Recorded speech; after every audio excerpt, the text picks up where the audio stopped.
what we've been talking about a lot through many different conversations over this time that we've been together is about finding a way, some way that you can allow rather than disallow, that you can believe rather than doubt, that you can not feel guilty.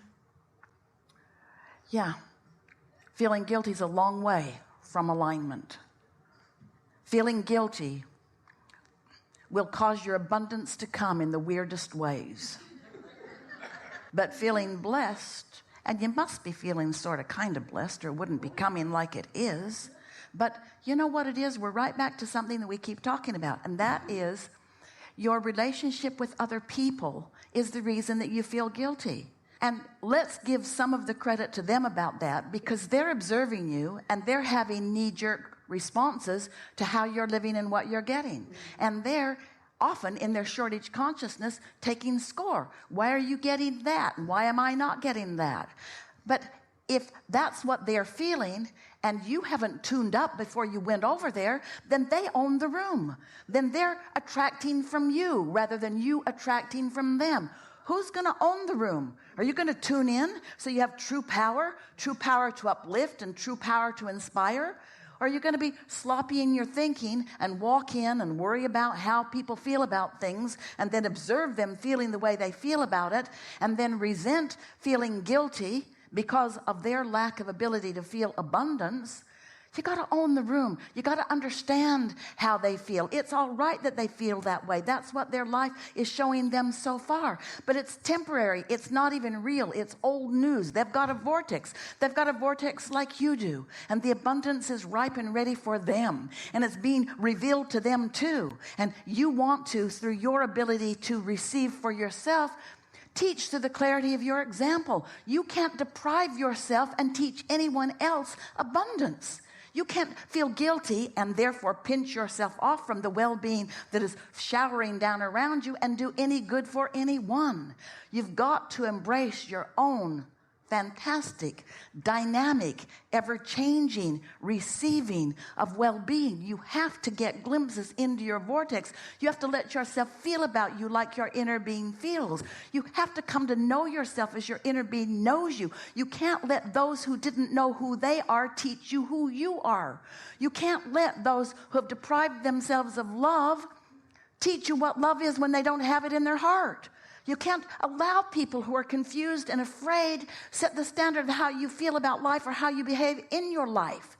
You have to tune into the wholeness of who you are. You have to discover your stability. You have to know who you are. You have to be tuned in, tapped in, turned on, and you have to let the whole of you be present in as many moments as you can. And you have to do it because it feels good to do it, not because it will change them. Because if you do it because it will change them and you look, not changed, they're not changed yet.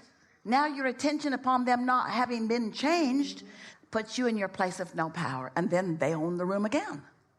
Who sets the tone around you? You do. Who sets the tone for you even before you allow yourself to receive it? Your inner being does. Your inner being sets the tone. Your inner being knows your value, your worthiness, your blessedness, and knows everything that you've asked for and agrees wholeheartedly with the rightness that you receive it, you see.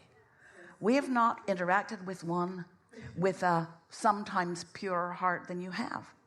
We've also not interacted with anybody who's felt more guilty than you have, because those around you have done a number on you, and they didn't mean to do it. Nobody said, let's lurk around the planet and make people feel inferior. Nobody's saying that. But people who feel inferior lurk around the planet and make people feel inferior.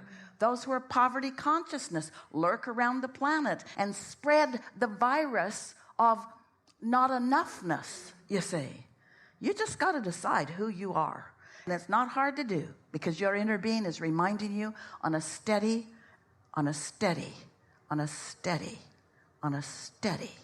continual basis. Your inner being never takes lunch. Your inner being's never out to lunch. Your inner being is never away on vacation. Your inner being is never distracted by something else. Your inner being is always focused upon you with undivided attention and authority and knowledge of your well-being and worthiness.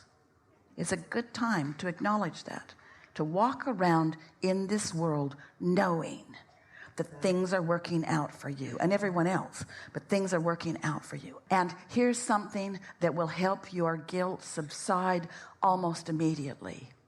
You are you, and your inner being is you, and we are your inner being, and we are you, and you are them, and we are. It's we. It's our point of attraction. It's us. So when you, us, we allow prosperity to flow into your experience, you, we, us are allowing it to flow to them as well. In other words, you cannot thrive without assisting others. It cannot be.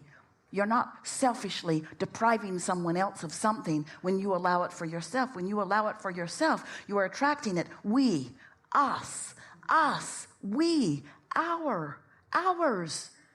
Well-being is ours. Source energy demands that it is so, you see.